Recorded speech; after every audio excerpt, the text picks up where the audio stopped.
Coffee. 2 ঘন্টা পরই coffee হাজির। ইচ্ছে কফি মগে দুবার চুমুক দিয়ে অ্যাকোয়ারিয়ামের মাছগুলোর দিকে তাকিয়ে রইল। হুট করে কিছু একটা মনে পড়ে গেছে ওর। টমিকে ডাক লাগালো ইচ্ছে, কোনো সাড়া নেই। কয়েকবার ডাকার পর ইচ্ছে বাসার 4 জন সার্ভ বয়কে ডেকে বলল, টমি কোথায়? ছেলেগুলো ভয়ে ভয়ে একজন আরেকজনের দিকে তাকালো। ইচ্ছা কিঞ্চিত উচ্চস্বরে বলল, কিছু জিজ্ঞাসা করলাম আমি। নাফিসা বেগম বললেন, যাক, একটা আপত্তি বিদেয় হলো। এক পলক তার দিকে তাকিয়ে তৎক্ষণাৎ বেরিয়ে পড়ল ইচ্ছে। এই প্রাণীটাই আছে একমাত্র ওকে বোঝার মতন। বোঝে বলে হয়তো অভিমান জানে। আগেও একবার ধমক দিয়েছিল বলে বাসা থেকে বেরিয়ে গিয়েছিল টমি। ইচ্ছে তাড়াহুড়ো করে গাড়ি স্টার্ট দিল। বুঝে উঠতে পারছে না ঠিক কোন দিকে যাবে ও, তবু খুঁজতে তো হবেই। আপন মানুষগুলোর মতন এই প্রাণীটাকে হারিয়ে ফেলতে চায় না ও। রাস্তার জায়গায় জায়গায় গাড়ি ঠেকিয়ে টমির ছবি দেখিয়ে একে ওকে জিজ্ঞাসা করতে লাগলো দেখেছে কিনা। মাস্কের আড়ালে ওর চেহারাটা না দেখায় স্বাভাবিক ছিল সবাই, কিন্তু স্বাভাবিক ছিল না সেই মানুষটা। হারানোর ভয়ে চারপাশ আবছা হয়ে আসছিল তার। নিজের বাইকের উপরে ভাব নিয়ে বসে থাকা প্রাণীটাকে সরু চোখে দেখে চলেছে প্রাপ্ত। তার সাদা ধবধবে লোমশ শরীরটা অল্পের জন্য ছিন্ন বিচ্ছিন্ন হওয়ার থেকে বেঁচেছে। প্রাপ্তই বাঁচিয়েছে, কিন্তু তাতে যেন ও সন্তুষ্ট না। ওর মতে এই প্রাণীটার 4 পায়ের মিনিমাম 6 জায়গায় ফ্র্যাকচার হওয়া উচিত ছিল, তাহলে অনেকটাই শান্তি পেত প্রাপ্ত। কারণ ওটা টমি, সেই কুকুরটা যেটার জন্য দ্বিতল বাসার জানলায় সেলফ থেকে পড়ে গিয়ে ব্যথা পেতে হয়েছিল ওকে। আর আজ কিনা এই কুকুরটাকে বাঁচালো। মাহিম অনেকক্ষণ হলো টমির প্রতি প্রাপ্তর প্রতিজ্ঞা বোঝার চেষ্টা করছে, কিন্তু পারছে না। একসময় বিরক্তি নিয়ে বলে উঠল, আর কতক্ষণ খালি চোখে এটাকে জুম ইন জুম আউট করে ফটো করবি ভাই? বিলেতি কুত্তা তোর পছন্দ? আগে জানতাম না তো। মাথায় চাটি পড়ল মাহিমের। প্রাপ্তই মেরেছে, তবে তাকিয়ে আছে এখনো টমির দিকে, যেন মারটা টমিকেই লাগালো। কিন্তু টমি বেপাত্তা মনের সুখে নিজের গায়ে জিভ লাগিয়ে পরিষ্কার পরিচ্ছন্নের অভিযান চালাতে ব্যস্ত সে। মহিম মাথায় হাত বুলিয়ে কাঁদো কাঁদো ভাবে বলল, মারলি কেন ভাই? এটাকে বাঁচালাম বলে আফসোস হচ্ছে? ভাই বলে আমাকে মারবি? দে, ওটাকে আবারও মেন রোড থেকে ছেড়ে দিয়ে আসি, দে। মহিম এগেছিল টমির দিকে। প্রাপ্ত ওর বাইকের পকেটে 2 হাত গুজে হেলান দিয়ে দাঁড়িয়েছিল, আর ওদের সামনে টমি একা প্রাপ্তর বাইক জুড়ে বসেছিল। প্রাপ্ত মহিমকে আবারও চাটি লাগালো মাথায়। মহিম পিছন ফিরে খ্যাক শব্দে কেঁদে দিয়ে বলল, তুই কি চাস কি প্রাপ্ত? এটাকে পিস পিস করতে ইচ্ছে করছে। ইচ্ছের জিনিস নিয়ে ইচ্ছে করার রাইট তোমার নেই মিস্টার সাদমান ইনাপ প্রান্ত। ইচ্ছের গলা শুনে প্রাপ্ত ঘাড় ঘুরিয়ে তাকালো। সত্যি বুকে হাত গুজে ওদের পাশে দাঁড়িয়ে আছে ইচ্ছে। গায়ে হালকা গোলাপি রঙের একটা কুর্তা, লেগিংস, ছাড়া চুলগুলো আধ ভেজা। কোনো রকমের সাজগোজ ছাড়াই মোহনীয় এক রূপের সমাহার ওই উজ্জ্বল চেহারায়। প্রাপ্তকে তাকিয়ে থাকতে দেখে ওর সামনে তুড়ি বাজালো ইচ্ছে। টমের খোঁজে গাড়ি নিয়ে অনেকক্ষণ ওভাবেই ছুটছিল ও। একসময় এক চেকপোস্টের এক পুলিশকে গিয়ে জিজ্ঞাসা করে জানতে পারে কারো গাড়ির সামনে পড়তে গিয়েও কোনো মতে বেঁচে গেছে টমি। এক বাইকার নিয়ে গেছে টমিকে, সেদিকে অনুসরণ করেই এসেছে ইচ্ছে। এখানে এসে প্রাপ্তকে দেখবে ধারণাতেই ছিল না ওর। প্রাপ্ত নিজেও এক আকাশ বিস্ময়ে আটকে আছে। মহিম মোটামুটি ভয় পায় ইচ্ছের তীক্ষ্ণ দৃষ্টিকে। তাছাড়া প্রাপ্ত যেহেতু ইচ্ছেকে দেখতে পারে না, এখানে কিছু অঘটন ঘটবে এমনটা ভেবে আস্তে ধীরে কেটে পড়ল ও।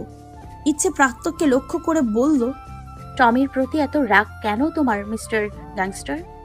প্রাপ্ত শান্ত দৃষ্টিতে তাকিয়ে রইল ওর দিকে, কিছু বলল না। উত্তর না পেয়ে ইচ্ছে টমির দিকে তাকালো। টমি প্রাপ্তর বাইকে থাকা সেই গিটারের উপরেই বসে। কি হলো? নিঃশব্দে হেসে দিল ইচ্ছে। ওর শব্দহীন হাসিতে প্রাপ্তর আশেপাশে এক দফা দমকা হাওয়া বয়ে গেল যেন। কিভাবে তখনই চোখ সরিয়ে নিল ও ইচ্ছের দিক থেকে। হনহনিয়ে গিয়ে টমিকে নামিয়ে দিল বাইক থেকে। ইচ্ছের কাছে ছুটে আসলো টমি, আর ইচ্ছে কপাল কুঁচকে তাকালো প্রাপ্তর দিকে। প্রাপ্ত বাইকে বসে বাইক স্টার্ট দিয়েই বলল, আবার রাগের কারণ জানার না তোমার কোনো দরকার আছে না অধিকার। Mind your own business miss Rockstar. প্রাপ্ত বাইক ছোটাবে, টমি একদম সামনে এসে দাঁড়িয়েছে ওর বাইকের। বাইকটা থামাতে বাধ্য হলো ও। ইচ্ছে মুচকি এসে ওর বাইকের ব্যাক সিটে থেকে গিটারটা খুলল। ওটা নিজের কাঁধে ঝুলিয়ে বলল, সরি অ্যাকসেপ্টেড। এখন অ্যাটলিস্ট রাগ কমাও মিস্টার গ্যাংস্টার। আর হ্যাঁ, এত রাগ পুষতে নেই। তোমার এই রাগে তোমাকে আর যাই হোক ইচ্ছে ভয় পায় না। Mind it. বাই। ইচ্ছে গিটার কাঁধে নিয়ে টমিকে কোলে নিয়ে আদর করতে করতে চলে গেল। স্তব্ধ হয়ে বাইকে বসে রইল প্রাপ্ত। ও তো ইচ্ছেকে ইগনোর করতে চাইছিল, আর এই মেয়ে ওর সরি গিটার নিয়ে রাগের উল্টো মানে বের করে গেল। ইচ্ছের সাথে দেখা হওয়ার পর থেকে ওর জীবনের সবটা এভাবে উল্টে যাচ্ছে কেন? এ কোন অসমীকরণে আটকে যাচ্ছে ও? এ কোন বাঁধন, কোন নোঙর? খই শুকমারার একবারে হেলানো হিজল গাছের ডালে বসে গাব খাচ্ছে, কখনো পা নাড়িয়ে পানিতে তুরং তুলছে, গুনগুনিয়ে গান গাইছে মনের সুখে। গাছের গোড়ায় দাঁড়িয়ে আরো 3টে বাচ্চা। খইয়ের গোছার গাবগুলোর দিকে অসহায়ের চাহনি স্থির সবগুলোর। খই পা দুলিয়ে গাব মুখে পড়ে বলল, তারপর থেকে জানি কইছিলি গাব আনবি পুটি তুই, আর জানি কেডা খুশবু তুই। পুটি খুশবু দুজনেই মাথা নিচু করে নিল। একটা হ্যাংলা পাতলা ছেলে সবটুকু শ্বাস নিয়ে বলল, আমি কই নাই খই বুবু, আমারে দেও কয়টা গাব। কাছারি বাড়ির গাব না খাইলে বছরটা মাদি হয়ে যাইব। তাও তরে দিমু না মধু, তোরা সুযোগ পাইলে আমারে দেশ না। বিশ্বজয়ের হাসি দিল খই। আজকে চুপি চুপি গিয়ে সব কাপ সাবার করে দিয়েছে ও। সবাইকে দেখিয়ে দেখিয়ে খাবে বলে এখানে আসা ওর। নিচ থেকে সবগুলো ঘ্যান ঘ্যান করছে, অনুনয় করছে কাবের জন্য, আরও মনে তৃপ্তি মেটাচ্ছে। হঠাৎই খালে ছবাত শব্দ, যেন বড়সড় কিছু পড়ে গেছে। খই ঘাড় ঘুরিয়ে দেখে কেউ একজন হাত উঁচিয়ে পানিতে বাড়ি লাগাচ্ছে সামনে। শুধু তার বড় হাতা কালো শার্টের হাত দুটোই দেখা যায়। খুশবু চেঁচিয়ে বলল, খইয়ের চেহারায় আতঙ্ক। সাঁতার না জানায় আগের বছর এইভাবেই পানিতে ডুবে যাচ্ছিল পুটি। এইভাবে হাতে পানিতে বাড়ি লাগছিল ওর। তারপর পুটিকে ওর মা বাঁচিয়েছিল। কোলে থাকা গাবগুলো খই তীরে ছুঁড়ে মারল তৎক্ষণাৎ। ঝপাত দিল খালে। সাঁতরে পৌঁছালো ডুবতে থাকা মানুষটার কাছে। এগিয়ে গিয়ে বুঝলো ওটা রাকিন। শুকমারার ওপরের বাঁশের সাঁকোটা বেশ বড়, খালের প্রশস্ততা কম না। পায়ের নিচে 2টো বাঁশ, হাতের ধারার একটা বাঁশ নিয়ে ঝুলতে ঝুলতে গ্রামের লোকজন পার হয়। রাস্তা সংস্কারের কাজ শুরু হয়েছে পুরো দমে। গ্রামের লোকজন যথেষ্ট সহযোগিতাপূর্ণতাভাবে সামলে নিচ্ছে সেদিকটা। শুকমারার ওপারে স্কুল। বাচ্চাগুলো সাঁকো পার হয়ে স্কুলে যাওয়ার অসুবিধা হয় ভেবে একটা ব্রিজ করে দেবে এমন প্ল্যান করেছে রাকিন। অভিজ্ঞতার জন্য নিজেই চড়ে গেছিল সাঁকোতে, কিন্তু কপাল খারাপ থাকলে যা হয়, মাঝ বরাবর এসে আর ভারসাম্য রাখতে পারেনি। খালের মাঝ বরাবর পড়েছে একদম। সাঁতার জানে না বলে ডুবে মরে যাচ্ছে এমন ধারণা বদ্ধ হতে চাচ্ছিল ও। তখনই কেউ এসে ওর কলার টেনে ধরল। ওর ঠিক মতন বুঝে উঠতে পারল না সে কে। এক হাতে রাকিনের কলার টেনে আর এক হাতে সাঁতরে কোনো মতে তীরে পৌঁছালো খই। ঠেলে ঠুলে তীরে শুয়ে দিল রাকিনকে, কিন্তু রাকিন চোখ খুলছে না। খুশবু, পুটি, মধু ছুটে আসলো সেখানে। খুশবু চোখ কপালে তুলে বলল, মধু বলল, আরে এইটা তো হেই রাস্তার নকশা আঁকা লোকটা।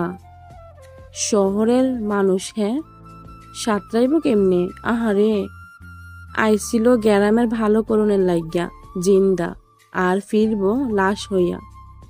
খই ব্যস্ত ছিল রাকিনকে পরখ করতে। এবারও বিস্ফোরিত চোখে তাকালো মধুর দিকে। খুশবু বলল,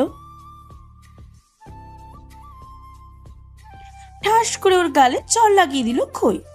গালে হাত বুলাতে বুলাতে খুশবু বলল, মাথায় কাজ করছে না খইয়ের। রাকিনের পেটে চাপ দিয়ে পানি বের করে দিয়েছে ও, তাতেও জ্ঞান ফিরছে না। পুটি এতক্ষণ চুপ থাকলো, এবার বিজ্ঞের মতন করে বলল, এরে দম দেওয়ান লাগবো। খই ওর দিকে তাকালো, বলল, দম দেউন লাগবে মানে? আমি দেখছিলাম একবার, পানি তো পড়লে হ্যার মুখে ফু দিলেই হ্যার হুঁশ আসে, এরও তাই করুন লাগবো। খই তাড়াহুড়ো করে সরে বসে বলল, দে দে ফু দে তাইলে, জলদি দে। পুটি বসে গিয়ে মুখ এগোচ্ছিল। হঠাৎই ও থুতনি চেপে ধরল খই। কি ভেবে বলল, সবগুলা হা কর। সাথে সাথে দাঁত কেলালো 3জনই। ওদের মুখের দিকে তাকিয়ে নিজেই চোখ মুখ উল্টালো খই। গাব খেয়ে এক একটা বিশ্রী দশা বানিয়েছে মুখের। পানিতে সাঁতরানোর জন্য শুধু ওরটাই তেমন নেই আর। পুটি থুতনি ছেড়ে খই কপাল চাবড়ালো নিজের। এরা কেউ রাকিনকে দম দিলে ওর দম ফেরার বদলে আটকে মারা পড়বে। মধু বলল, আরে দেরি হইলে লোকটা সত্যি সত্যি মইরা যাইব বুবু। একটা জোরে শ্বাস ফেলে নিজেকে প্রস্তুত করে নিল খই। দেরি না করে এক হাতে রাকিনের মুখ ধরে আর এক হাতে ওর চুলের মুঠো করে নিয়ে কয়েকবার ফু দিল ওর ঠোঁটে ঠোঁট ছুঁয়ে। রাকিনের কাশি উঠে গেছে। খই ওকে ছেড়ে দিয়ে হুড়মুড়িয়ে পিছিয়ে বসলো। খুশবু, পুটি, মধু পিছিয়ে দাঁড়িয়েছে।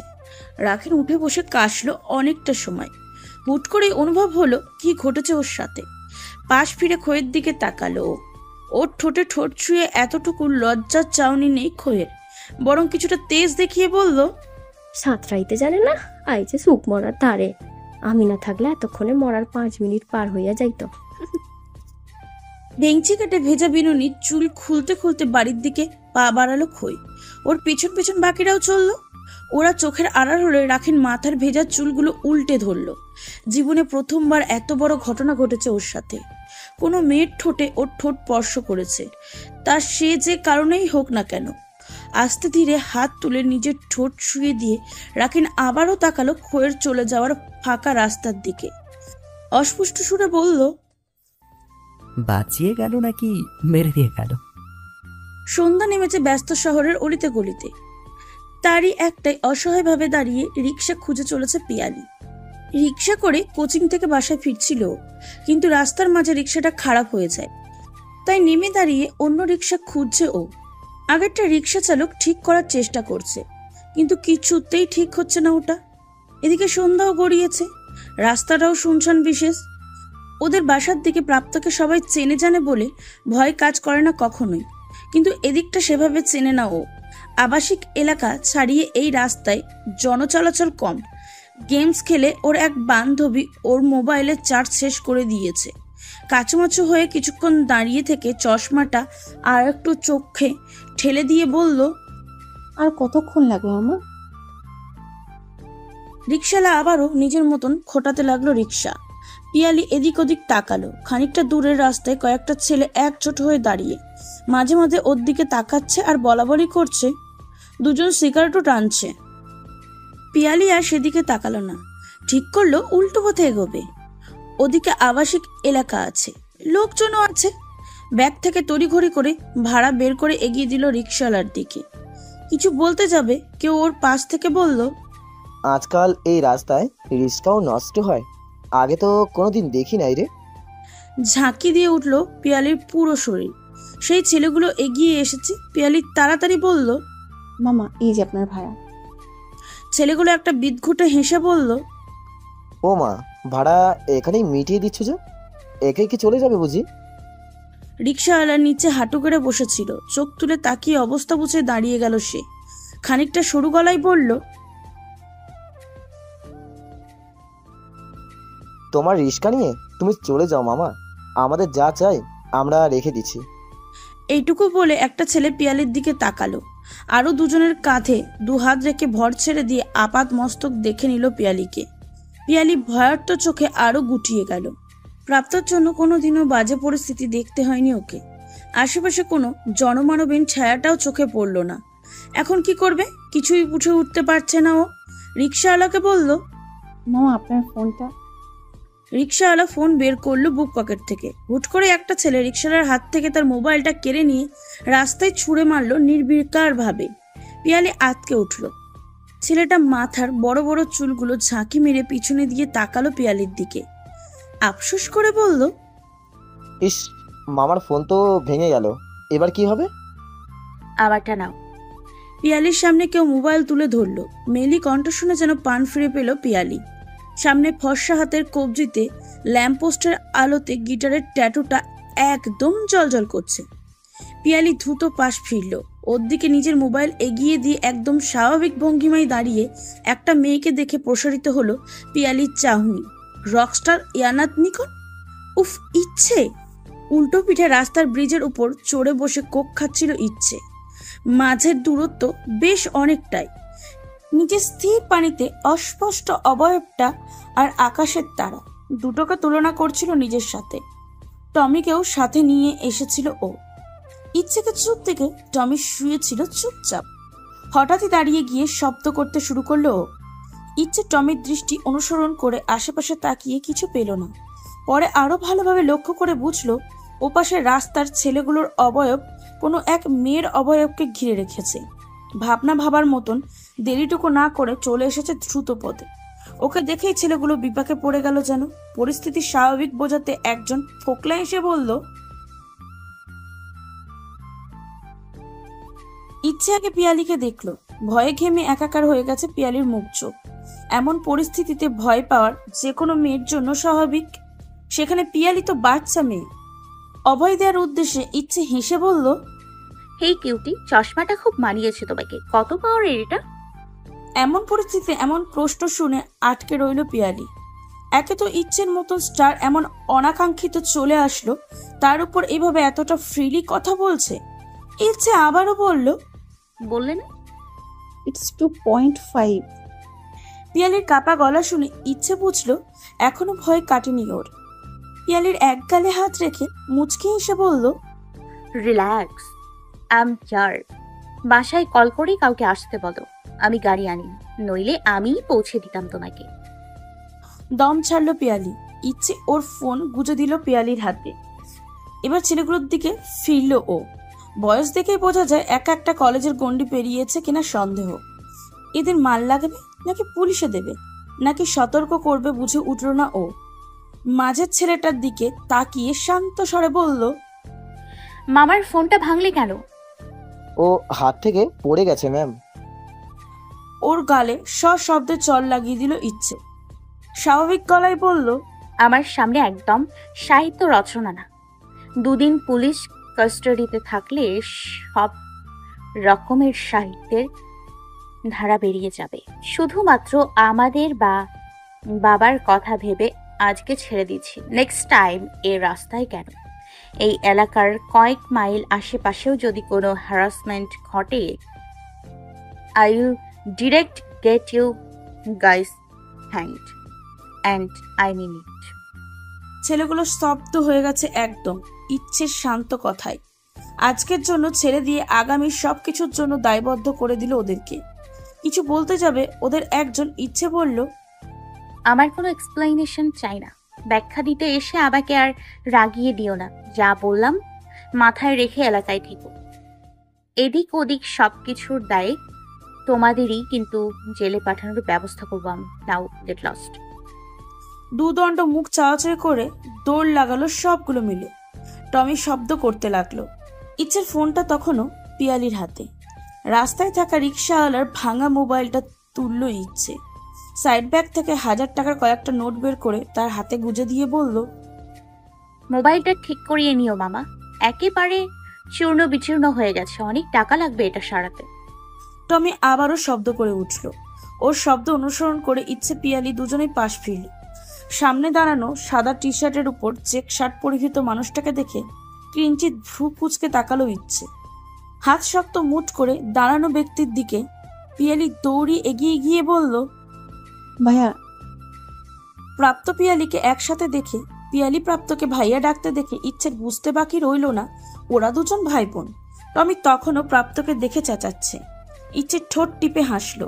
এই টমিটা একদমই সহ্য করতে পারে না প্রাপ্তকে, যেখানে প্রাপ্ত ওর প্রাণ বাঁচিয়েছে 2 দিন আগে। ইচ্ছেকে হাসতে দেখে দাঁতে দাঁত চেপে টমির দিকে তাকালো প্রাপ্ত। একটা রাগী শ্বাস পেলে পিয়ালিকে শান্তভাবে বলল, ফোন কেন দিয়েছি তোকে? সুইচ অফ রাখার জন্য? পিয়ালি মাথা নিচু করে নিল। ও এখন যাই বলবে তাতে প্রাপ্তর এই শান্তস্বর মুহূর্তেই তুলকালাম বাঁধানোর মতন মেজাজ পরিবর্তিত হয়ে যাবে। ইচ্ছে ভাই বোনের কথার মাঝে থাকবে না ভেবে টমি কাম বলে চুল নাড়তে নাড়তে উল্টো দিকে হাঁটা লাগালো। পিয়ালি এক পলক চোখ তুলে তাকিয়ে দেখলো ইচ্ছে চলে যাচ্ছে।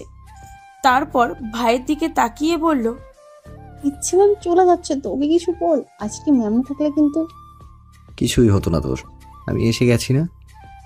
তুই তো এতক্ষণ এলি, আর ইচ্ছে ম্যাম? কি ম্যাম ম্যাম শুরু করেছিস? তোর ম্যাম বুঝি বডিগার্ড হয়ে সবসময় থাকে তোর সাথে? পিয়ালি অবাক হলো। কিসের কথায় কি তুলছে প্রাপ্ত? ওর ভাইকে ভালো মতোই চেনেও। যাই কিছু হোক, এভাবে অকৃতজ্ঞর মতন কথা বলার ছেলে প্রাপ্ত না, সেটাও ভালো মতোই জানে।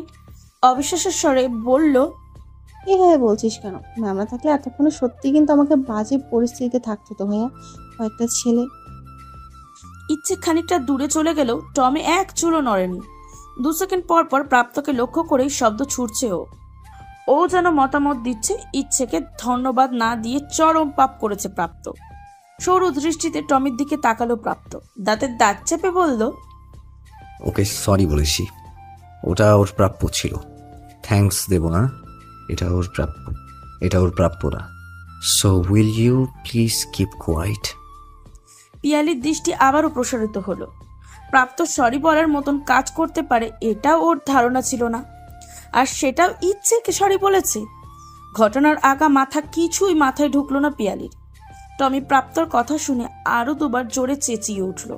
প্রাপ্ত এবার ধমকে বলল, স্টপ ইট। ইচ্ছে সবে হুস্টোরিং শুরু করেছিল। প্রাপ্ত ধমক শুনে পিছনে ফিরল ও।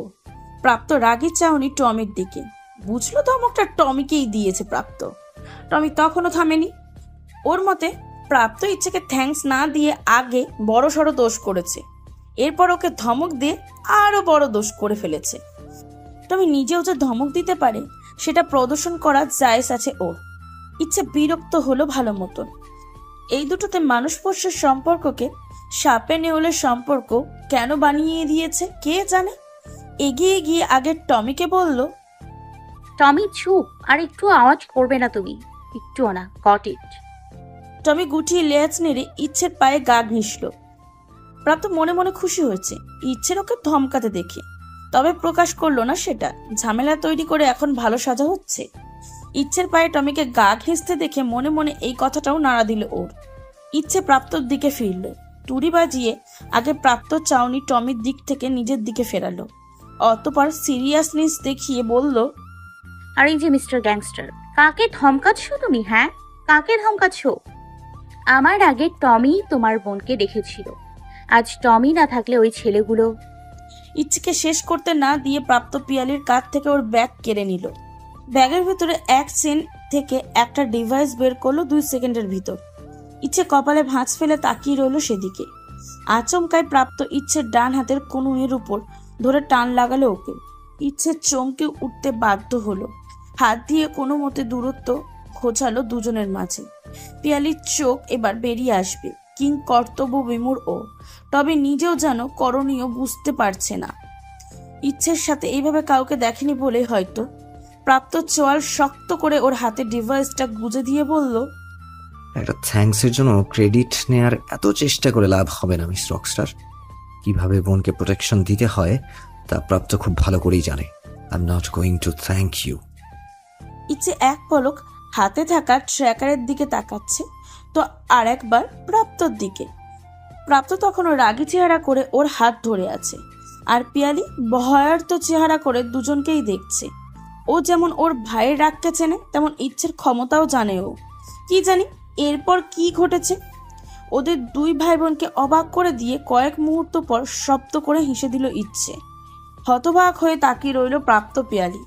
ইচ্ছে শব্দ করে হাসতে হাসতে প্রাপ্তর কাছ থেকে হাত ছাড়িয়ে নিল নিজের। বেশ কিছুক্ষণ হাসার পর টমিকে কোলে তুলে হাসতে হাসতে বলল, ইগো দেখানো কেউ তোমার কাছ থেকে শিখুক মিস্টার গ্যাংস্টার। সরিটা অ্যাকসেপ্ট করতে একটু দেরি কিনা করে দিলাম। তুমি তোমার ইগো দেখ, এখন থ্যাঙ্কস দেয়া নিয়েও এত কিছু বলছো। Wow, you are something else man. Let's go Tommy. এখানে থাকলে আমাকে জোর করে থ্যাঙ্কস আদায় করার দায় লকআপে যেতে হতে পারে। তার চেয়ে বরং চল এখান থেকে যাই। আফটার অল বেচারা থ্যাঙ্কস দেবে না বলে কত বড় যুক্তি দেখালো বল। টমিকে কোলে নিয়ে কথাগুলো বলল ইচ্ছে। আর একবার প্রাপ্তর দিকে তাকিয়ে ঠোঁট টিপে হেসে চলে গেল ও। পিয়ালি ঠাস করে নিজেই নিজের কপালে চড় লাগালো একটা। প্রাপ্ত এক ধানে ইচ্ছে চলে যাওয়া দেখছে। ওর মস্তিষ্কে এখন শুধু একটা কথাই ঘুরছে, ইচ্ছে এর আগে কোনোদিনও কি এইভাবে প্রাণ খুলে হেসেছে? হাসবে হয়তো, কিন্তু ওর এমন কেন মনে হলো? এই অভূতপূর্ব হাসিটা দেখার সৌভাগ্য বুঝি একমাত্র ওরই হলো। মায়ের স্মৃতিকে মনে করে রাতে সেই চাপা কান্নাগুলোর মতন অন্য কেউ হয়তো দেখেনি ইচ্ছের এই প্রাণোচ্ছল হাসি। প্রাপ্ত ছাড়া আর কেউ না, কেউই না। জমির হুজুরের খালি গলার ফজরের আজান শুনে ঘুম ভেঙে গেছে খোয়ের। দু হাতে জড়িয়ে ঘুমিয়ে থাকা মায়ের দিকে তাকালো। ওকে আষ্টে পৃষ্ঠে জড়িয়ে গভীর ঘুমে আচ্ছন্ন সাহেরা, যেন ছেড়ে দিলেই হারিয়ে যাবে খোই। খোই মায়ের হাত দুটো থেকে আস্তে ধীরে ছাড়িয়ে নিল নিজেকে। উঠে বসে আর এক পলক তাকালো মায়ের দিকে। সাহেরা তখনও ঘুমাচ্ছে। খোয়ের ঠোঁটে হাসি। বেরোবে ও। এই সময় সুকুমারার তীর দিয়ে টাকি মাছ ঘোরাঘুরি করে। স্বচ্ছ পানির নিচে আবছা আলোতে দেখা যায় সেই মাছ। কোষ দিয়ে একবার মাথা বরাবর ঘা লাগিয়ে টাকি ধরা যায় অনায়াসে। উঠানের লাউয়ের মোচাই দুটো কচি লাউ ঝুলছে দুদিন হলো। টাকি লাউয়ের তরকারি কথা ভেবেই জিভে জল চলে আসলো খোয়ের। ঘরের এক কোণে দেলে ঠেকানো কোচ হাতে করে নিঃশব্দে ঘর থেকে বেরিয়ে আসলো ও। খোয় হেলতে দুলতে খালি পায়ে সুকুমারার দিকে এগোলো। যদিও শীতকাল না, তবুও ঘাসের ডগা ভিজে আছে পায়ের তলায়। খালি পায়ের তালুতে ভেজা ঘাসের ডগা স্পর্শ করাতেই শিরশিরিয়ে উঠে পুরো শরীর। খোয় আস্তে আস্তে পায়ের ছাপ ফেলে ফেলে এগোচ্ছিল। ভোর হতে শুরু করেছে। ধীরে ধীরে আলো ফুটবে চারপাশে। খোয় নির্দ্বিধায় পা চালালো, কিন্তু খানিকটা যাবার পরই থেমে গেল ওর পা। সামনে কোনো মানুষের অবয়ব, কোনো পুরুষের অবয়ব। টি শার্ট প্যান্ট তার পরনে। তারই পাশে পাইপের মতন কিছু একটা পূর্ব আকাশের দিকে তাক করা। আর সেই মানুষটা পাশে দাঁড়িয়ে পকেটে দুহাত গুজে আকাশের দিকে তাকিয়ে আছে। কপালে ভাঁজ পড়ল খোয়ের। এই সময় এদিকে নিতুন জেলে ছাড়া আর কারো আসার কথা না, কিন্তু এটা কোনো মতেই জেলে বেশ না, সেটা স্পষ্ট বুঝলো ও। কাঁধে রাখা কোচটা সামনে তাক করে বলল, কে দায় ওইখানে? পাশ ফিরে কোচে হাতে আবছা আলোয় খইকে দেখে ছোট্ট একটা দম ছাড়ল রাকিন। মেলি গলা শুনে আন্দাজ করেছিল এটা খই হবে। গ্রামে এই সুকুমারা খালটা একদম পূর্ব পশ্চিমে আড়াআড়ি ভাবে গেছে। রাকিন ভেবেছিল ভোরের শুকতারা আর সূর্যোদয় দুটোই সুকুমারার তীর থেকে দেখবে, তাই চলে এসেছে এদিকে। মনে মনে সুকুমারাকে নির্বাচন করার আরো একটা কারণ ছিল। গত রাতে ঘুম হয়নি ওর। পুরোটা রাত হাঁসফাঁস করেছে ও বিছানায় শুয়ে শুয়ে। চোখ বন্ধ করলেই বারবার খোয়ের একদম সন্নিকটে থাকা চেহারাটা ভেসে উঠেছে ওর চোখের সামনে। সেই অনুভবের পরিণামে তৈরি হওয়া এক রাস অস্থিরতা জেরেই হয়তো পা বাড়িয়েছিল ও সুকুমারার দিকে। খোয়ের দেখা পেয়ে আচমকাই ভালো লাগছে ওর ভিতরটা। প্যান্টের পকেট থেকে হাত বের করে কিছু না বলে খোয়ের দিকে দুপা এগোলো ও। রাকিনের চেহারা স্পষ্টতর হতেই ভ্রু কোচকালো খোয়। কোচটা আবারও কাঁধে আটকিয়ে এক হাত কোমরে রেখে বলল, ও আপনি? অন্য কেউ হলে ভয় পেতে। খই কাউরে ডরায় না। এ গ্রামের কেউ আমার ক্ষতিকরণের চিন্তাও করব না। সেখানে আপনারা তো আমি বাঁচাইছি, আপনারা দেখা ডরামু কেন? আজ নতুন আমি কোচ নিয়ে বাইর হয়েছে এমন না। রাকিন খুশি হলো এটা ভেবেছে ওকে নিয়ে খোয়ের কোনো নেগেটিভ ধারণা নেই। এটাও হতে পারে মেয়েটা বেশি সরল, ওর সাথে কোনোদিন বাজে কিছু ঘটেনি বলেই হয়তো এতটা আত্মবিশ্বাস ওর। ওকে আনমনে হাসতে দেখে খোয় কপাল কুচকে বলল, তা আপনি ইহানে কেন? আবারও মরার শখ জাগছে নাকি? ভোরবেলায় সুখ মরার তীরে যে? শুকমরার তীরে শুকতারা দেখতে এসেছিলাম। বড় বড় চোখে তাকালো খই। আকাশে তাকিয়ে দেখে শুকতারা তখনও জলজল করছে। রাকিনীর চাহনি ওর নতে নিবদ্ধ। সবে পরিষ্কার হতে শুরু করেছে চারপাশ। এটুকু আলোয় সামনের শ্যামাঙ্গীর চেহারা একেবারে স্পষ্ট না হলেও ওর নাকের নলক ঠিকই দেখা যায়। আচমকায় ওর নথ ছুঁয়েই দেওয়ার অদম্য ইচ্ছে হলো রাকিনের। এক ধানে তাকিয়ে এগোলো আর এক পাও। এরই মাঝে খই বলে উঠল, খালি চোখে শুকতারা দেখতেছিলেন? রাকিন থামলো, কিছুটা চমকালো, যেন যেন কোনো ঘোর থেকে বেরোলো। স্বাভাবিক গলায় বলার চেষ্টা করলো, না, আমার কাছে দূরবীক্ষণ আছে। চকচক করে উঠল খয়ের চোখ। না দেখা এই একটা জিনিসের প্রতি বারবার ঝোঁক বেশি ছিল ওর। চাঁদ দেখা যন্ত্রের নাম স্কুলের আপার থেকে শুনে মুখস্থ করে রেখেছে ও একদম। শহর থেকে কেউ আসলেই মাকে বারবার করে বলতো দূরবীক্ষণ এনেছে কিনা কেউ। খই চঞ্চলভাবে এগিয়ে গেল রাকিনের দিকে। হুট করে বেশ অনেকটাই কাছে চলে যাওয়ায় আবারও চকিত হলো রাকিন। খই উৎসাহ নিয়ে বলল, আমারে দেখাইবেন? কি? শুকতারা। দূরবীক্ষণ মানে? ছোটবেলা থাইকাই আমার মেলা শখ, দূরবীক্ষণ দিয়া চাঁদ তারা দেখুম। দেখাইবেন? আমি না আপনারে পানিতে পয়রা মরা থাইকা বাঁচাইলাম, দেখাইবেন না আমারে? রাকিনের দৃষ্টি থেমে রইল। এই শখ চেনা ওর, এই শখ পূরণের আবদারটা ওর চেনা, শুধু মানুষটা অচেনা। খই ওকে চুপ থাকতে দেখে আবারও তারা দেখিয়ে বলল, আরে চুপ কইরা আছেন কেন? দেখাইবেন? একটু পরেই চাঁদ ডুইবা যাইব। আজকা না দেখলে এই জীবনেও আর কাছ থাইকা চাঁদ দেখা হইতো না আমার। দেখান না আমারে দূরবীক্ষণ দিয়া চাঁদ, দেখান না একটু। কিছু না বলে রাকিন কয়েক মুহূর্ত তাকিয়ে রইল খইয়ের দিকে। খই শশব্যস্ত চোখে পরখ করছে চাঁদ শুকতারা ডুবে না যায়। রাকিন টেলিস্কোপটা ঠিকঠাক মতন সেট করে দিয়ে বলল, এই যে নাও, এখানে চোখ রাখো। কাঁধে কোষটা মাটিতে ফেলে তৎক্ষণাৎ টেলিস্কোপে চোখ রাখলো খই। রাকিন পাশ থেকে মুগ্ধ চোখে দেখতে লাগলো ওকে। মৃদু বাতাসে খইয়ের বিনুনির বাইরে থাকা ছোট ছোট চুলগুলো উড়ছে, চোখে এসে পড়ছে বলে বিরক্ত হচ্ছে খই। রাকিন আস্তে করে চুলগুলো খইয়ের কানে গুঁজে দিল।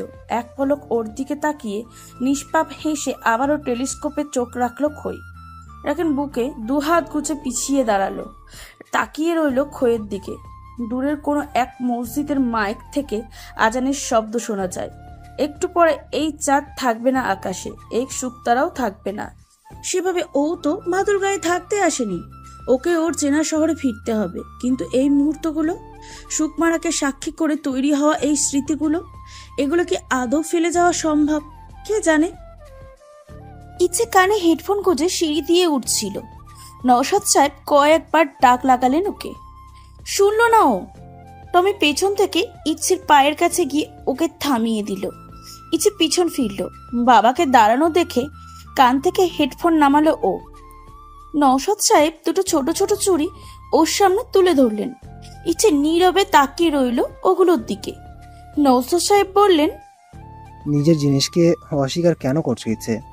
নিজের কথায় বাবা, যেগুলোতে খেয়ারও অধিকার আছে, ওর অনুপস্থিতিতে আমি তা কি করে নিজের নামে করে দেই? হতাশ শ্বাস ছাড়লেন নওশাদ সাহেব, বললেন, এটা তুমি নিজের কাছে রাখো, খেয়াটাও। যতদিন না খেয়া ফিরছে, নিজের অধিকারগুলো পাচ্ছে, ওর সমধিকারের সমতুল্য কিছুই আমি অ্যাকসেপ্ট করতে পারবো না বাবা। এগুলো তুমি তোমার কাছেই রেখে দাও।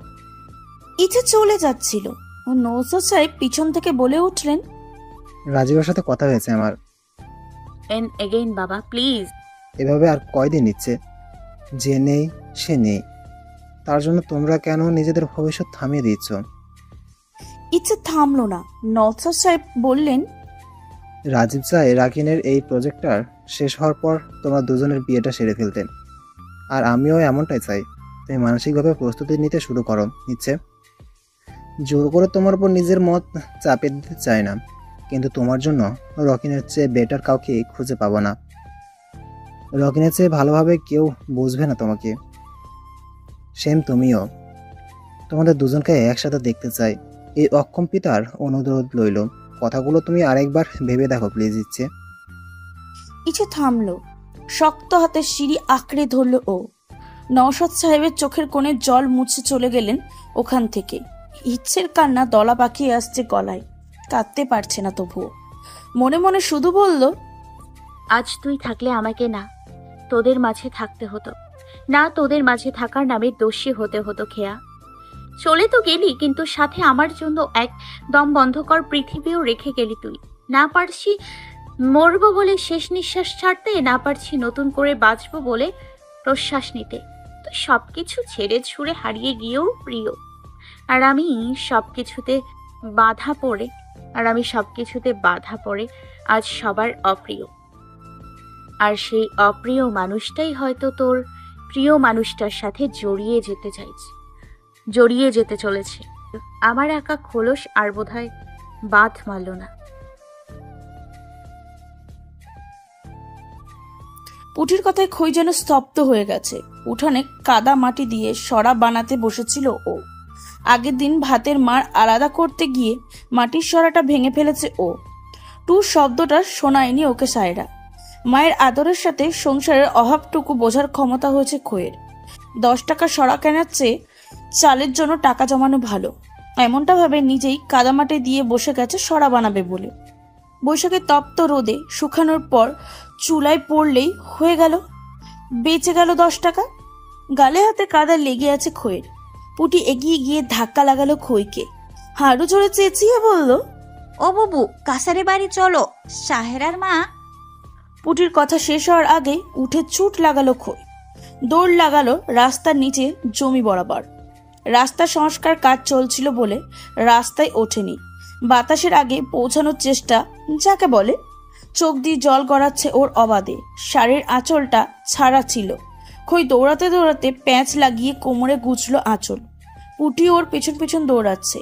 পিছন থেকে হাঁক ছেড়ে বলল, তুমি কাছারি বাড়িতে যাও বুবু, আমি বরুণ কাকার দেওয়ানখানায় গেলাম, কাকারে ডাইকা আনি। খইয়ের কানে যায়নি কোনো কথা, ও ছুটছে। বাড়ি থেকে দৌড়িয়ে 20 মিনিটের রাস্তা 10 মিনিটে শেষ করলো খই।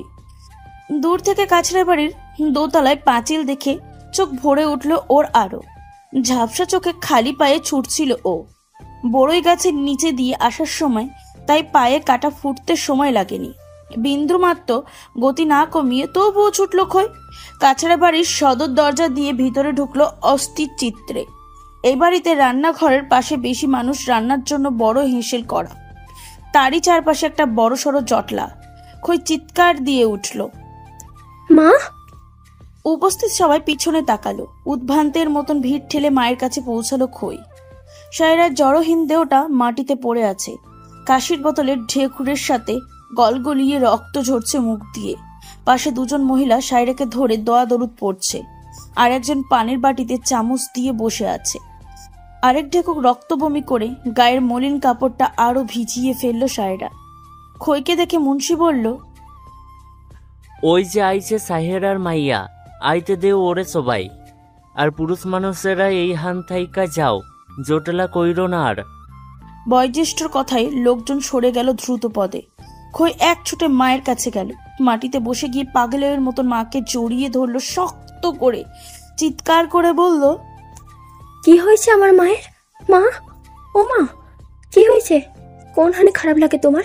কোন জায়গায় কও না মা, কও।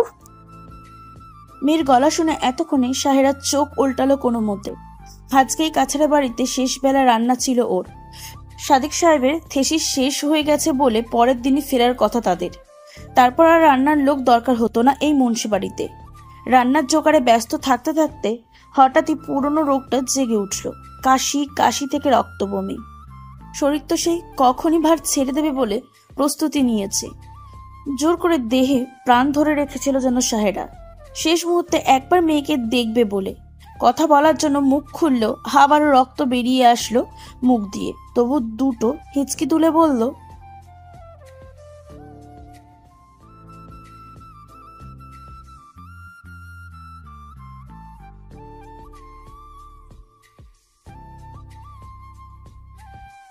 বড় বড় দম নিয়ে কথাগুলো বলে মেয়ের দিকে স্থির দৃষ্টি রেখে শ্বাস ছাড়ল সায়রা।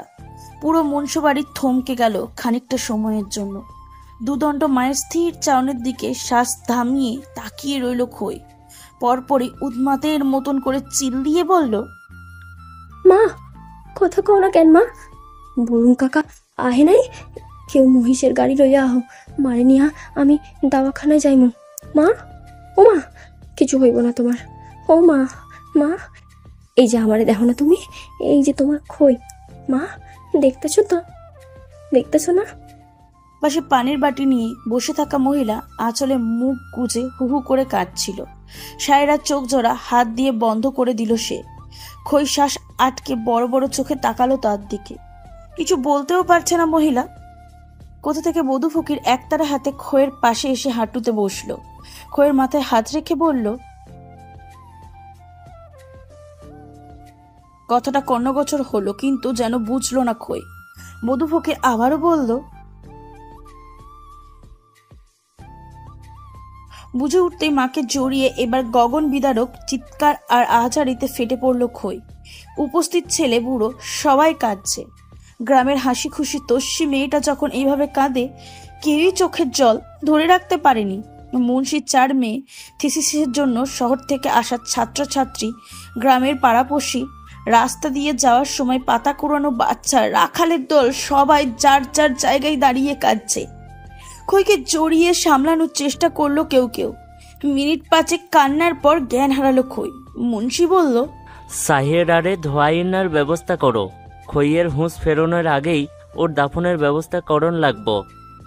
পুটি ততক্ষণে গ্রামের একমাত্র নারী টেপা ডাক্তার, দাওয়াখানার মালিক বরুণ চ্যাটার্জিকে নিয়ে হাজির। সায়রাকে মৃত দেখে সেও চোখের কোণে জল মুছল। কতবার বলেছে রোগ সারাতে শহরে যেতে, যায়নি সায়রা। শহরে কিসের ভয় ওর, কে জানতো? মুন্সির কথা শুনে চ্যাটার্জি মশাই বললেন, এই কি কথা দাদা, এত তাড়াতাড়ি দাফন? মেয়েটা অজ্ঞান হয়ে আছে, মায়ের দাফন দেখবে না ও? দাফন দেখনের কি আছে, জানাজা তো মুসল্লিরা পড়াইব। আর তুমি এইসবে জড়াইও না চ্যাটার্জি। আমাগো ধর্মে মুদ্দারে বেশিক্ষণ রাখনের কথা বলা নাই, এতে মুদ্দার যান আজাব পাই। ধর্মে কথা বলাই আর কিছুই বলল না ডাক্তার, কিন্তু বেশ বুঝলো মুন্সি যত দ্রুত সম্ভব ঝামেলা সরাতে চাইছে নিজের বাড়ি থেকে। মাথা নিচু করে নিল সে। পুটি কি ভেবে কাঁদতে কাঁদতে ছুট লাগালো। ছুটতে ছুটতে পৌঁছালো রাস্তার সংস্কারের জন্য করা তাঁবুর কাছে। তাঁবুর সামনে দাঁড়িয়ে রাকিন বোর্ডের উপর মাপ ঝোঁক করে নকশা আঁকছিল। পুটি গিয়ে হাঁপাতে হাঁপাতে বলল, ও নকশাদার, জানো তো হইবুবুর মা সাহেরা বেগম আইসকা মইরা গেছে। আকস্মাৎ খোয়ের নাম আর ওর মায়ের মৃত্যু সংবাদ শুনে মাথা ফাঁকা হয়ে গেল রাকিনের। চুপচাপ তাকিয়ে রইল কিছুক্ষণ পুটির দিকে। খোয়ের সাথে দেখা হয়নি ওর আজ। ভাবছিল হাতের কাজটা সেরে একবার সুকমারার ব্রিজে দেখার নাম করে যাবে ওই দিকে, কিন্তু তার আগেই এমন সংবাদ। আর এইটুকু মেয়ে মিথ্যা মৃত্যু সংবাদই বা কেন দেবে? একটু স্বাভাবিক হওয়ার চেষ্টা করে রাকিন বলল, খইয়ের মা মারা গেছে? হ, সাহেরার মা কাছারি বাড়িতে রান্ধনের সময় রক্ত বমি করতে করতে মইরা গেছে। বুবু তো অজ্ঞান হয়ে পইরা আছে কাছারি বাড়িতে। কপাল চেপে ধরে ঠোঁট কামড়ে ধরল রাকিন। যতটুকু জেনেছে মা ছাড়া কেউ নেই খোয়ের। হুট করে সেই মায়ের মৃত্যু। রাকিন বেশ আন্দাজ করতে পারলো খোয়ের উপর দিকেই যাচ্ছে। নকশার কাগজপত্রের উপর একটা পেপারওয়েট রেখে পাশের একজনকে বলল, এই দিকটা দেখো, আমি আসছি। মানুষটা কোন দিকটা দেখবে বোঝার জন্য প্রশংসন করতে যাচ্ছিল রাকিনকে। সে সময় দেয়নি রাকিন। শার্টের হাতার টান মেরে এক প্রকার দৌড় লাগালো কাছের বাড়ির দিকে। সংস্কারের জন্য এসেছিল বলে পঞ্চায়েতে ওই বাড়িতে মিটিং বসিয়েছিল ওকে নিয়ে। গ্রামের একমাত্র বিল্ডিং ঘরটা খুঁজে পাওয়া খুব কঠিন কোনো বিষয় ছিল না ওর জন্য। সায়রাকে ততক্ষণে কাফনে মুড়িয়ে খাটিয়ায় শুয়ে দেওয়া হয়েছে। খই ইতিমধ্যে দুবার জ্ঞান হারিয়েছে। এখনো জ্ঞান ফেরেনি ওর। হাত, গাল, গলা কাপড়ের লেগে থাকা কাদা শুকিয়ে উঠেছে। বিনুনি বাঁধা চুল উস্কো খুস্কো। হেসেলের রোয়াকে বসে দুজন মহিলা ওর জ্ঞান ফেরানোর চেষ্টারত। টুপটাপ জল গড়ালো রাকিনের চোখ থেকে। তৎক্ষণাৎ মুছে ফেললো ও সেই জল। ওর ভিতরটা যেন খামচে ধরেছে কেউ। এত দুরন্ত মেয়েটার এ কি রূপ! উঠোনের এক জায়গায় দাঁড়িয়ে কথা বলছিল গ্রাম পঞ্চায়েতের কয়েকজন। রাকিন চিনল তাদের। নিজেকে সামলে সাহস করে এগোলো সেদিকে। সালাম দিয়ে বলল, আপনার অনুমতি দিলে আমি কিছু বলতে চাই। তারা শুনবে বলে আগ্রহী ছিল, কিন্তু বলার সুযোগ পেল না রাকিন। খানিকটা দূরেই সাদিক সাহেব স্থির হয়ে বসেছিলেন এতক্ষণ। উনি উঠে দাঁড়ালেন এবার। সবাই তার দিকে কৌতূহলী হয়ে এগোলো। রাকিন থামলো। সাদিক সাহেবের মতামতের জন্য সবাই বসে আছে এক প্রকার। কারণ মৃত্যুর আগে সাহেরা শুধু তার সাথেই কথা বলেছে। খোয়ের দায়িত্ব তাকেই দিয়ে গেছে। সাদিক সাহেব এতক্ষণ শান্ত স্বরে বলল, সায়রাকে এখান থেকে কবরস্থানে নিয়ে যাওয়া হবে। আর জ্ঞান ফিরলে খই আমাদের সাথে ঢাকায় ফিরবে। ফর্মালিটিস যাবতীয় যা কিছু করার বা দেখার আছে গ্রামের পঞ্চায়েত, মাতব্বর, মুন্সি, ইউপি মেম্বার, চেয়ারম্যান সবটা আমি দেখে নেব। খই আমাদের সাথে ঢাকা যাবে, এটাই সাহেরা চেয়েছিল। এমনটাই করব আমি। আর এটাই শেষ কথা। আশা করব আপনারা সবাই সাহেরার শেষ ইচ্ছাকে, আমার মতামতকে সম্মান দেখাবেন। আপনাদেরকে সাক্ষী রেখে আজ থেকে খইয়ের সম্পূর্ণ দায়িত্ব আমি নিলাম। খই আমার সাথে যাবে। সন্ধ্যা 7:30। প্রাপ্ত ডাইনিং টেবিলে বসে বসে কাঁটা চামচের নুডলস বেচাচ্ছে। স্বেচ্ছায় বানালেও এখন একদমই খেতে ইচ্ছা করছে না ওর। আজ সারা দিন বাসায় কেটেছে। সাদেক সাহেব সকালে কখন ফোন করে জানিয়েছে ফেরার কথা। প্রাপ্ত আর বের হয়নি বাসার বাইরে, বাবা যখন তখন চলে আসবে এমন ভেবে। পিয়ালি নিজেও এতক্ষণ ড্রয়িং রুমে ছিল। বাবার আগমনী সংবাদ শুনে ইচ্ছেকে সরি থ্যাঙ্কস বলা নিয়ে কথা তোলার কথা আর মনেই হয়নি ওর। তবে দুজনের যেন এক প্রকার নীরব প্রতিযোগিতা ছিল, কে আগে বাবাকে দেখে, বাবা কার মুখ আগে দেখে। প্রাপ্ত ধমক শুনে সরে গিয়ে পড়তে বসেছে ও। ডোরবেল বাজতে খুশি মনে উঠে দাঁড়ালো প্রাপ্ত, কিন্তু তৎক্ষণে ঝড়ের বেগে রুম থেকে বেরিয়েছে পিয়ালি। দরজা খুলে বাইরে সাদিক সাহেবকে দাঁড়িয়ে থাকতে দেখলো। উৎফুল্ল কণ্ঠে বলল, এসেছো? আজকে আমি ফার্স্ট। যাক, কেমন আছো বাবা? তোমার থিসিস কমপ্লিট? মনের পাগলামি দেখে প্রাপ্ত মুচকি হাসলো। সাদিক সাহেব নীরবে ভিতরে ঢুকলেন। তার নীরবতায় কপাল কুঁচকে এলো প্রাপ্ত পিয়ালি দুজনেরই। পিয়ালি পাশ ফিরে দরজা লাগাতে যাবে, বাইরে দাঁড়ানো মেয়েটাকে দেখে বিস্ময়ে বলল, ভাবি। প্রাপ্তর কুচকানো কপাল আরো কুচকে এলো। এই অসময়ে এলাকার কোন ভাবি বাসায় আসবে মাথায় ঢুকলো না ওর। সাদিক সাহেব পেছনে ফিরে বললেন, ভেতরে এসো। রোবটের মতন মাথা নিচু করে রেখে খই ভিতরে ঢুকলো। এক থানে সেইভাবে নিচের দিকে তাকিয়ে রইল যেভাবে পুরোটা পথ এসেছে ও। জ্ঞান ফেরার পর যখন কোনো মেয়ে শুনবে তার মায়ের দাফন শেষ, আশেপাশে কে আছে কি আছে কিছুতেই আগ্রহ থাকার কথা না তার, তেমনি খইও এখন যেন যন্ত্র মানবী। শুধু সাদেক সাহেবের কণ্ঠে নিঃসৃত শব্দে সে যন্ত্র মানবীকে চালনা করা হচ্ছে। যেমনটা ওর মা বলে গেছে, যেমনটা পঞ্চায়েত ওর জন্য নির্ধারণ করে দিয়েছে। চারপাশ জুড়ে ঘূর্ণিঝড় বয়ে গেলেও তা টের পাবে না হয়তো। প্রাপ্ত বিস্ময়ে তাকিয়ে রইল খইয়ের দিকে। শ্যামবর্ণের মেয়েটি অল্প বয়স্ক, পরনে কাপড় পেঁচিয়ে কোমরে গিঁট দেওয়া, কোথাও কোথাও কাদাও লেগে আছে, গলায় ধান তাবিজ, নাকে ছোট্ট নথ, চুলগুলো ফিতা দিয়ে বিনুনি করা, কয়েক ভাঁজে ছোট্ট করে ঘাড়ের উপর আটকানো। বেশভূষায় পরিচয় মেয়েটা গ্রামের কেউ, আর যার সবটা ওর কল্পনার সেই প্রতিচ্ছবির সাথে মিলে যায়। সাদেক সাহেব বললেন, ও খই, হাস থেকেও এখানেই থাকবে। প্রাপ্ত থমকে রইল। পিয়ালি একটু পরে উচ্ছ্বাস নিয়ে কিছু বলতে যাচ্ছিল। সাদিক সাহেব গম্ভীরভাবে বললেন, আগে ওকে রুমে নিয়ে যাও পিয়ালি, ওর ফ্রেশ হওয়া জরুরি, বাকি কথা পরে হবে। পিয়ালি মাথা নেড়ে হ্যাঁ বোঝালো। বাবার যে কোনো প্রকার গম্ভীরতার যথেষ্ট কারণ আছে এমনটা ও প্রাপ্ত দুজনেই খুব ভালো মতোই জানে। তবে খইকে বাসায় আনার কারণ স্পষ্ট পিয়ালির কাছে। প্রাপ্তর আগে থেকেই বলতো ওর শ্যামবর্ণের মেয়ে বেশি পছন্দ। যেহেতু ওর মা গ্রামের মেয়ে ছিল, প্রাপ্ত সবসময় চেয়েছে ওর জীবনেও ওর মায়ের মতন দুরন্ত উজ্জ্বল কোনো গ্রামকন্যা আসুক। আর ঠিক ওর ভাবনার প্রতিফলন খই। ঘটনাক্রমে যাই হোক না কেন, বাবা যে ছেলের বউ হিসাবে খইকে বাসায় এনেছে সেটা যেন পিয়ালি সুনিশ্চিত।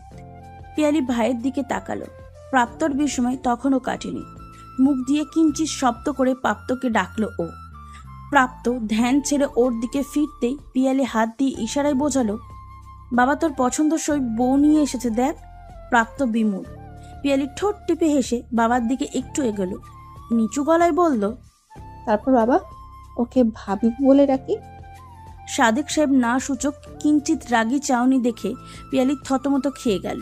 গলা ছেড়ে খইয়ের কাঁধে হাত রেখে বলল, চলো আপু, ফ্রেশ হবে চলো। খই এতক্ষণে চোখ তুলে তাকালো। গোছানো এত বড় ঘরটার মাঝের আসবাবগুলো যেমন ওর পরিচিত না, তেমনি মানুষগুলো অপরিচিত। পাশে প্রায় ওর চেয়ে কিছুটা কম বয়সের একটা মেয়ে দাঁড়িয়ে, পরনে ধুতি কামিজ, ছোট্ট ছোট্ট চুল, চোখে চশমা। চোখ ঘুরিয়ে প্রাপ্তর দিকে তাকালো খই। কালো টি শার্ট ট্রাউজার পরনে উজ্জ্বল শ্যামবর্ণের এক সুদর্শন যুবক। উচ্চতা চেহারায় সাদিক সাহেবের সাথে প্রচুর মিল তার দৃষ্টিও ওর দিকে নিবদ্ধ। খই চোখ সরিয়ে নিল। সাদিক সাহেব আবারও বললেন, যাও খই, ও তো তোমার ছোট বোনের মতো। নির্বাক্য খই পিয়ালির সাথে পা বাড়ালো। প্রাপ্ত শুধু তাকিয়ে তাকিয়ে দেখলো মেয়েটার চলে যাওয়া। বেশ বুঝলো যা ঘটেছে সবটাই বাস্তব। বাবা একদমই ওর কল্পনা কন্যাকেই বাস্তবে নিয়ে এসেছে। এমন কাউকেই ভালোবাসবে বলে এতদিন অপেক্ষা, এত কল্পনা জল্পনা, সবই ঠিক আছে, কিন্তু কোথাও তো একটা হাহাকার, কোথাও তো কোনো কমতি রয়ে গেছে। প্রাপ্ত অনুধাবনের চেষ্টা করলো সে কমতি। খইয়ের চোখে ওর চাওয়া সেই দুরন্তপনা অভাব। নিমিলিত চোখ জোড়া, ওর চাওয়া সেই আনন্দ রেশ নেই। তাই হয়তো সেই দৃষ্টিকেও অনুভবের সময় লেগেছে প্রাপ্ত। নিজেকে নিজেই প্রশ্ন করে বসলো প্রাপ্ত। কল্পনায় যাকে ভেবে এতদিন ভালোবাসা জমিয়েছে, খইয়ের সাথে তার সবটা মিল পেয়েও ওর চাহনিতে ক্ষুব্ধ হচ্ছে ও।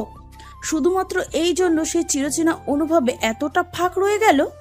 এইভাবে মিল খুঁজে বেড়াবে বলে কোনো অনুভূতি কি অবশিষ্ট ছিল ওর কাছে, নাকি তার আগেই সেই অনুভব সম্পূর্ণ বিপরীতে অন্য কারোর নামে করে দিয়েছে ও? নিজেই দোটানায় পড়ে গেল প্রাপ্ত। মোবাইলের স্ক্রিনে মায়ের নাম্বার থেকে কল আসতে দেখে একটা ক্ষুদ্র শ্বাস ফেলল রাকিন। তুলল না কলটা, চুপচাপ পকেটে দুহাত গুজে আকাশপানে তাকিয়ে রইল ও। ভালো লাগছে না কিছুই ওর। সায়রার দাফনের পর গ্রাম পঞ্চায়েত খইকে সাদিক সাহেবের রেফারেন্সে মিষ্টি ঘরে পাঠাতে অনুমতি দিয়ে দিয়েছে। খই চলে গেছে এই গ্রাম ছেড়ে, আর এখানে ফাঁকা ফাঁকা লাগছে রাকিনের সবটা। ইচ্ছে করছে না আর এই ভাদুল গায়ে থাকতে। মাঠ ঘাট প্রকৃতি সবটা যেন ফিকে পড়ে গেছে ওর কাছে। একজন প্ল্যানার হাতে দুটো কাগজ নিয়ে এসে দেখে রাকিনের ফোন বাজছে। সে নিজেই রাকিনের দিকে ফোনটা এগিয়ে দিয়ে বলল,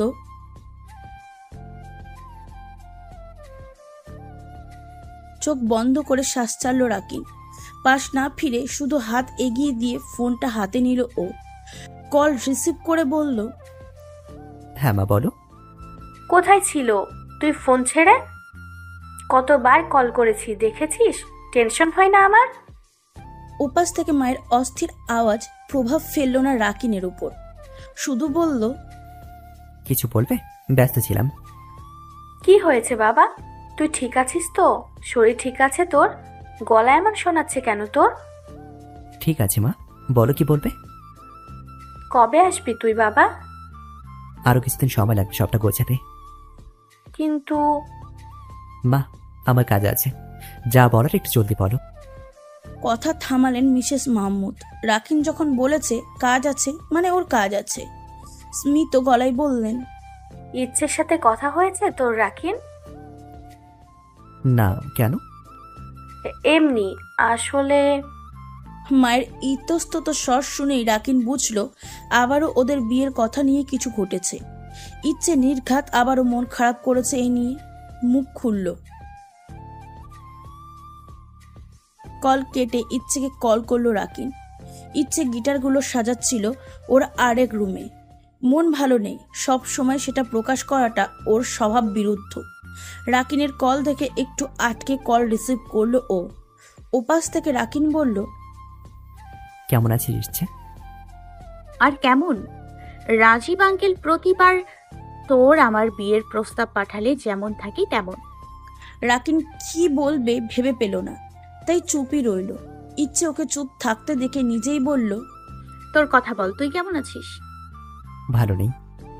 ইচ্ছে আটকালো। সচরাচর রাকিন এত সহজ ভাষায় কথা বলে না ওর সাথে। সব সময় ঠাট্টার ছলে হবু বউ বলে বলে ওকে আনন্দে রাখার চেষ্টা করে, যদিও তাতে লাভ হয় না বললেই চলে। রাকিনের উপস্থিতিতে খেয়াকে আরো বেশি মনে পড়ে যায় ওর। তাই কোনো দিন প্রাণ খুলে হাসতে পারেনি ও রাকিনের কথায়। তবু আজ সেই মেতে থাকা মানুষটাই বলছে ভালো নেই। এটা ইচ্ছের কাছে অদ্ভুত লাগলো। বলল, কি হয়েছে তোর রাকিন? কখনো আমার অনুপস্থিতিতে তোর খুব মন খারাপ করেছে ইচ্ছে? ইচ্ছে এবারও সত্যিটা বলতে পারলো না। দুজনেরই কয়েক দণ্ড নীরবতা। অনেকটা সময় নিয়ে ইচ্ছে বলল, সত্যি করে বলতো রাকিন, কি হয়েছে তোর? কখন আমার উপস্থিতিতে প্রাণ করে হেসেছে ইচ্ছে? একবারও?